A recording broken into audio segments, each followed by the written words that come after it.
kami dengan berat hati ingin menyampaikan kepada kamu bahwa dokter-dokter semua sudah berkumpul dan mereka bermusyawarah bagaimana jalan keluarnya. Tidak ada jalan keluar kecuali dipotong kaki kamu. Kalau tidak, kami akan menangis karena ulama kami hilang. Ulama kami akan wafat. Ulama kami akan meninggalkan kami. Lebih baik dipotong, wahai Urwah. Saya akan ceritakan kepada kalian satu kisah yang menarik. Kisah seorang tabi'in, namanya Urwah ibnu Zubair. Siapa namanya? Urwah ibnu Zubair. Catat itu, ilmu itu dicatat. Urwah ibnu Zubair ibn al-Awam. Ada papan tulis nggak? Papan tulis ada nggak? Ada. Sahabat Nabi ini, seorang tabi'in bernama Urwah ibnu Zubair ibn al-Awam. Seorang tabi'in yang terkenal.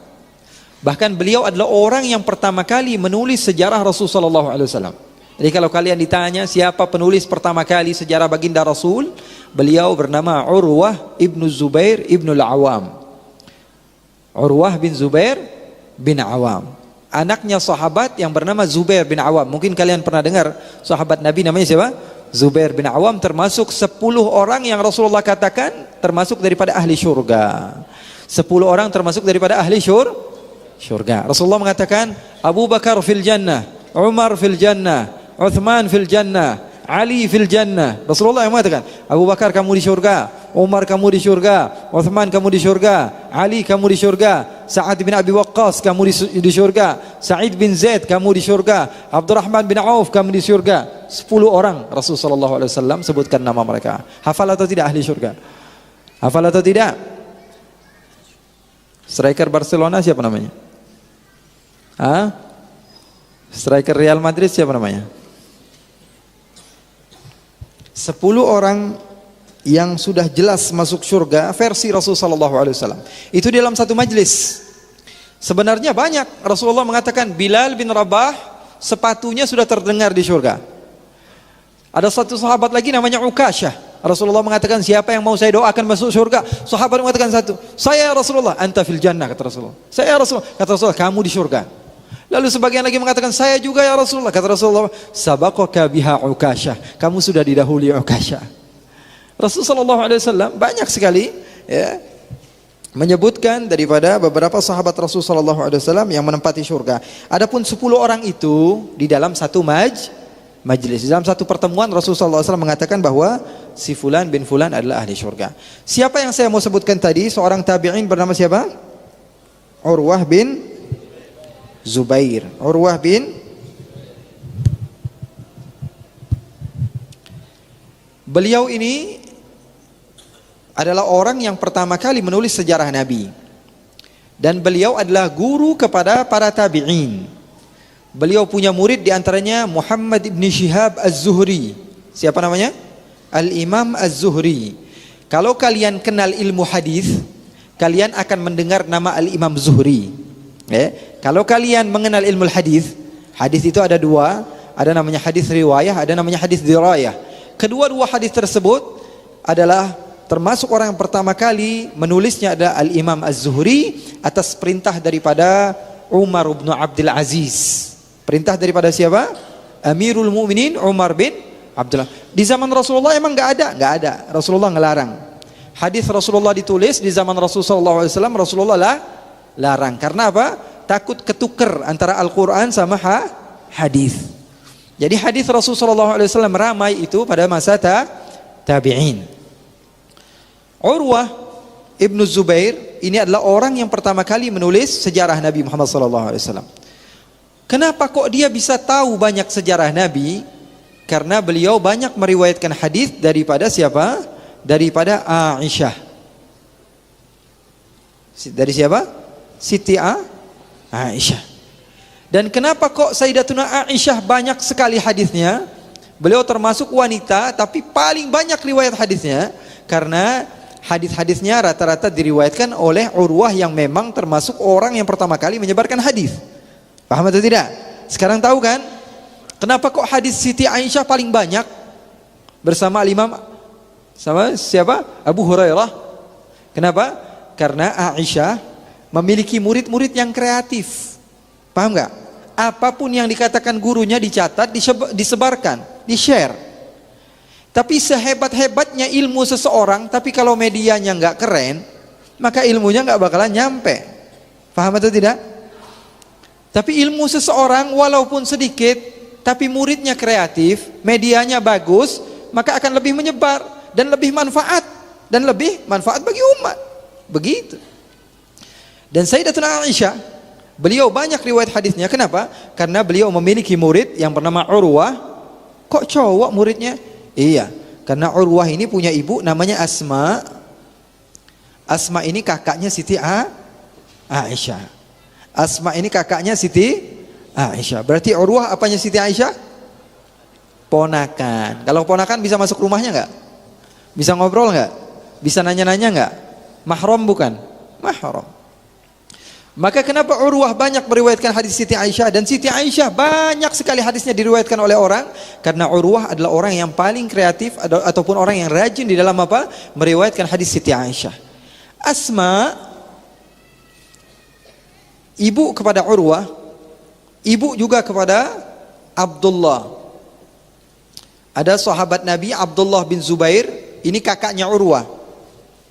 Dengar ya, Urwah punya kakak namanya Abdullah, sahabat Nabi. Urwahnya sahabat bukan? Bukan. Karena beliau adalah orang yang terlahir sementara Rasulullah SAW sudah tidak ada. Adapun kakaknya adalah orang yang pertama kali lahir di kota Madinah. Hijrah bersama Rasulullah SAW. Asma, kalian mungkin dengar ketika Rasulullah SAW hijrah bersama Sayyidina Abu Bakar. Asma adalah putri Sayyidina Abu Bakar yang membawakan makanan. Bayangkan ke Goa Thaur, pada saat itu Asma dalam keadaan hamil. Makanya dipuji oleh Rasulullah SAW dan doakan dengan doa-doa yang baik. Anaknya Abdullah ini hidup bersama Siti Aisyah.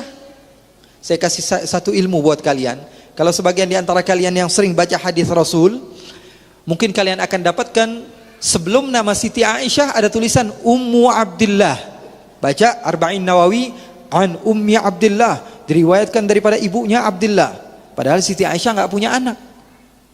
Di dalam Muslim, an Ummi Abdillah, daripada ibunya Abdillah. Siapa? Aisyah binti Abi Bakar As-Siddiq.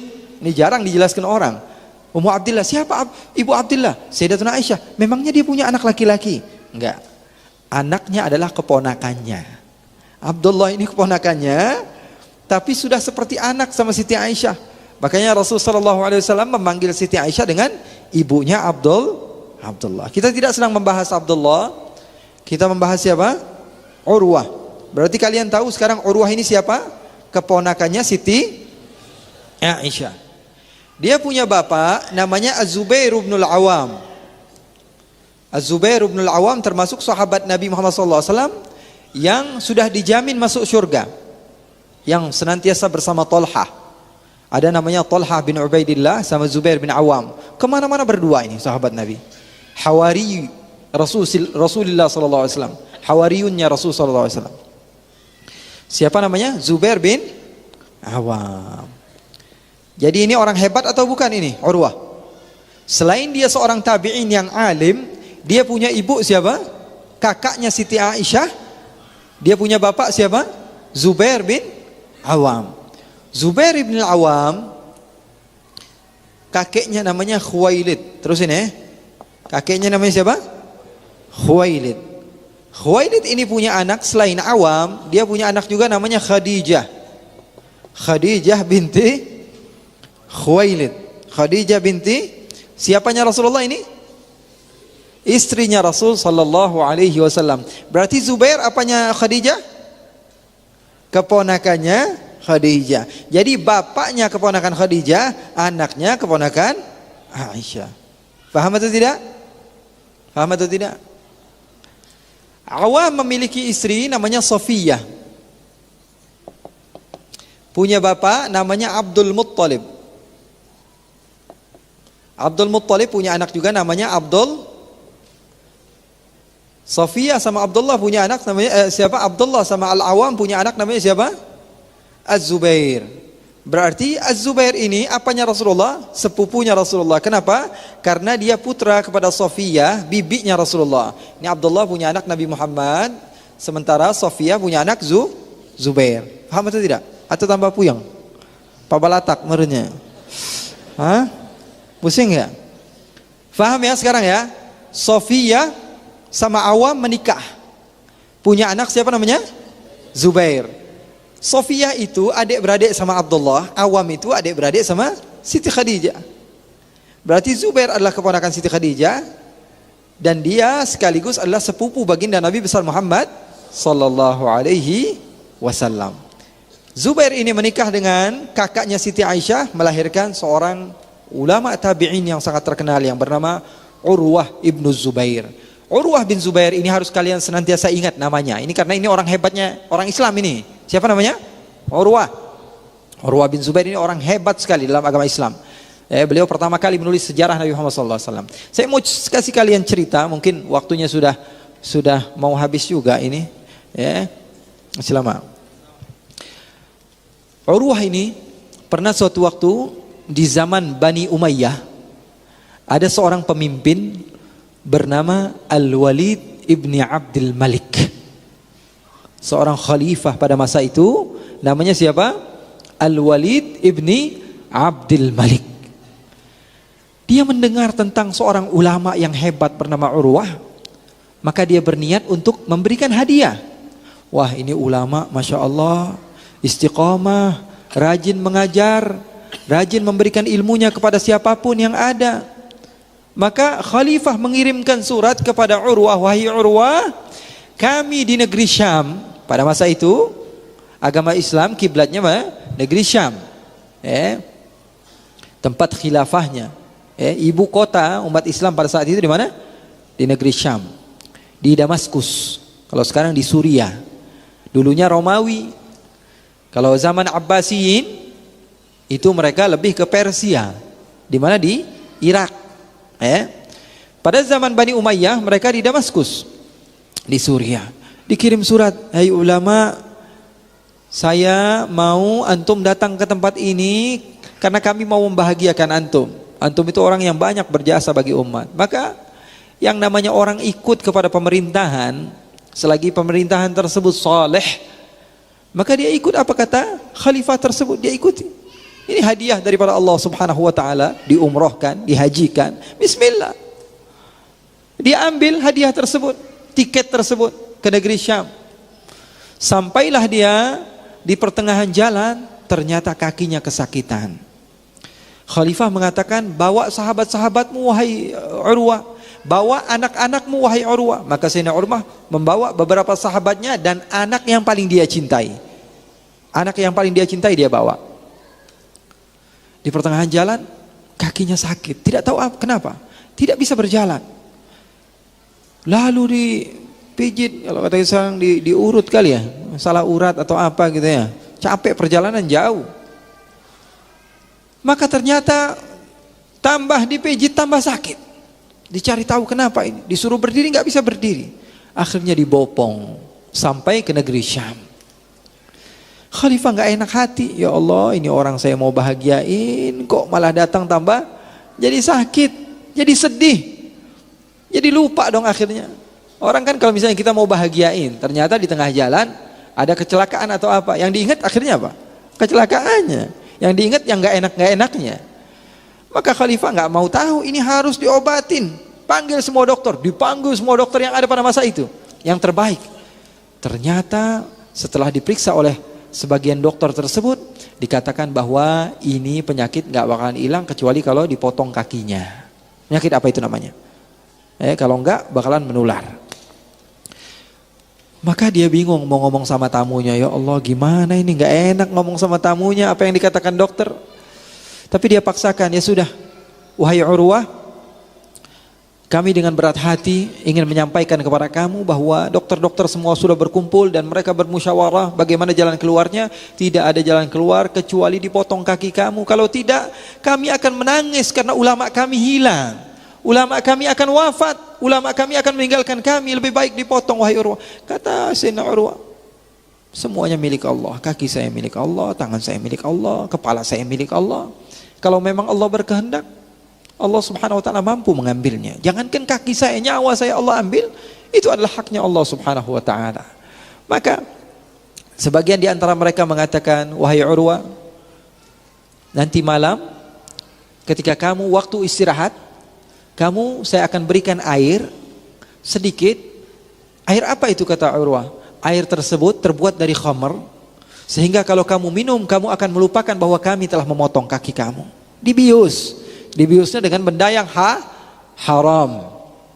Kata Urwah, saya tidak akan pernah mau hal tersebut. Walaupun nyawa saya diambil, lebih baik nyawa saya hilang dibanding saya minum sesuatu yang dimurkai oleh Allah.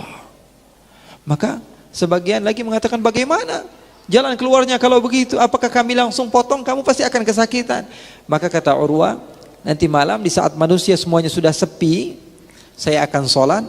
Ketika saya sedang khusyuk di dalam sholat saya, kalian boleh tarik kaki saya dan potong kaki saya. Maka mereka mengikuti apa perintah Urwah.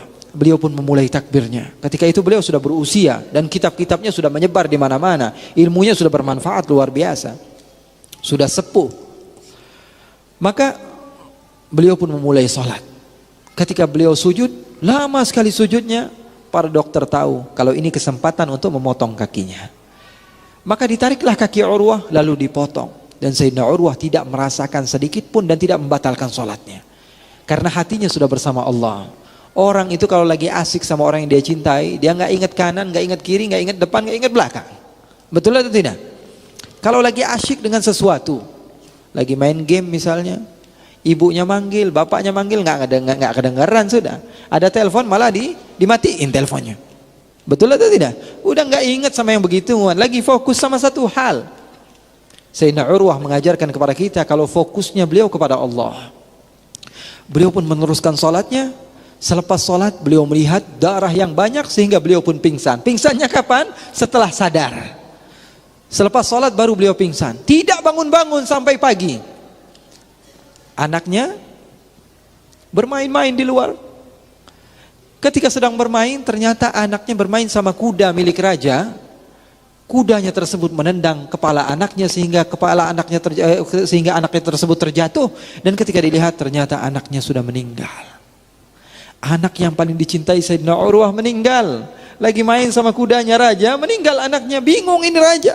Ya Allah, belum kelar atu lagi. Gimana ngomongnya ini sama Urwah? Mau ngomong kakinya udah hilang aja kami takut. Ini mau diajak senang-senang atau diajak untuk disiksa datang ke negeri Syam. Akhirnya apa? Bingung raja. Setelah Sayyidina Urwah memakai tongkatnya, dia duduk. Raja tersebut mengatakan, azzamallahu ajrak. Semoga Allah subhanahu wa ta'ala melipat gandakan pahalamu, hai Urwah, dengan kesabaranmu yang luar biasa. Kakimu sudah hilang, dan saya ingin mengabarkan kepadamu satu kabar yang lebih menyakitkan. Apa itu, kata Urwah? Sesungguhnya anakmu telah tiada. Inna lillahi wa inna ilaihi raji'un. Beliau hanya mengatakan itu. Inna lillahi wa inna ilaihi raji'un. Ma a'zamak. Alangkah mulia engkau ya Allah. Alangkah dermawan engkau ya Allah. Engkau memberikan aku 7 anak, kau ambil 1 dan kau sisakan 6 untukku ya Allah. Hakmu semua ya Allah, akan tapi engkau memberikan aku jumlah yang lebih banyak daripada yang seharusnya aku dapat. Subhanallah, rahmaka ya Rabb. Alangkah banyak karuniamu kepada aku ya Rabb. Akhirnya raja pun melihat kebahagiaan Sayyidina Urwah ketika mendapatkan kebaikan, keburukan, dan dia tahu itu semuanya dari Allah. Maka dia dengan lapang dada. Datang seorang yang buta, duduk di samping Sayyidina Urwah. Sayyidina Urwah bertanya kepada Amirul Mukminin, ya Amirul Mukminin, siapa orang tua ini? Kata Amirul Mukminin, ini orang yang setiap sore kalau duduk sama saya bikin saya senang. Siapa dia? Nampaknya dia dari orang-orang yang miskin. Umumnya orang yang miskin ngomong dari dalam hati, gak dibuat-buat omongannya. Orang yang tidak memiliki apapun. Apa keutamaan dia? Kenapa wajahnya seperti ini? Kenapa dia bisa dekat dengan wahai Amirul Mukminin? Kata Amirul Mukminin, wahai Sayyidina Urwah, apakah boleh aku memberikan pertanyaan kepadanya? Kenapa dia bisa mendekat kepadaku dan dia bisa menjadi penasehat kepadaku? Maka kata Sayyidina Urwah, oke, tanyakan. Maka ditanyakan, wahai si buta, kamu ceritakan kepada Urwah apa yang kamu telah lalui daripada pedihnya kehidupan. Maka dia pun menceritakan, wahai Urwah, saya ini orang asli Syam, saya ini orang asli Romawi. Saya ini dulu termasuk donaturnya kerajaan. Bapak-bapaknya Al-Walid Ibni Abdul Malik. Harta saya banyak, tidak terhingga, sehingga saya adalah orang yang paling terpandang di tempat ini. Tapi di satu malam Allah subhanahu wa ta'ala berikan banjir yang begitu besar, sehingga jangankan harta saya, istri saya, anak saya diambil semua oleh banjir tersebut. Saya orang kaya raya, wahai Urwah. Tidak ada manusia satupun di tempat ini kecuali semuanya pernah mendapatkan kebaikan saya. Tapi Allah berkehendak di satu malam Allah turunkan banjir, sehingga semua harta saya, anak-anak saya semuanya telah habis. Semuanya telah meninggal, harta saya tidak tersisa sedikit pun kecuali 2. Anak saya yang masih berusia kurang dari 1 tahun, sama unta saya. 2 itu saja. Maka saya melihat anak saya melihat unta saya ambil anak saya letakkan di bawah pohon, kemudian saya ingin mengejar satu-satunya harta saya, yaitu unta. Ternyata unta tersebut menendang mata saya, sehingga mata saya tidak nampak, dan saya melihat anak saya dan saya tidak tahu bagaimana cara menyelamatkan anak saya. Ternyata anak saya sudah dimakan serigala. Mata saya hilang, anak saya hilang. Begitulah cara Allah mendidik saya. Sayyidina Urwah bertanya, lalu setelah kamu dapatkan kepedihan itu semua yang tidak saya dapatkan pada saat ini sekalipun, apa yang kau ucapkan? Maka orang tua tersebut mengajarkan kepada saya pribadi. Beliau mengatakan, alhamdulillah, segala puji bagi Allah, karena Allah memberikan kepada saya 2 hal. Lisanan dzakira wa qalban amira. Hati yang senantiasa bersyukur kepada Allah, dan lisan yang senantiasa berzikir kepada Allah. Itu harta di atas harta yang telah saya miliki.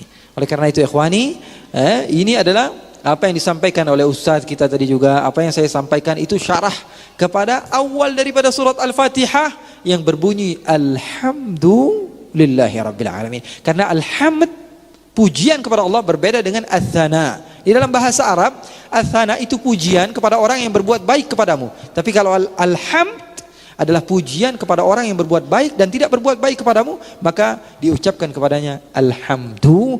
Dan alhamdu menggunakan alif lam yang artinya listighraq. Artinya apa? Semua bentuk pujian hanya milik Allah subhanahu wa ta'ala, dan tidak ada siapapun yang dipuji atas kebaikan atau keburukan kecuali Allah subhanahu wa ta'ala. Yang baik datangnya dari Allah, yang buruk datangnya dari kita, dan segala sesuatu itu adalah ciptaan Allah. Akan tapi Allah senantiasa dipuji daripada hal yang menurut kita baik atau buruk sekalipun. Dan insyaAllah ini menjadi manfaat bagi kita semua. Amin ya rabbal alamin.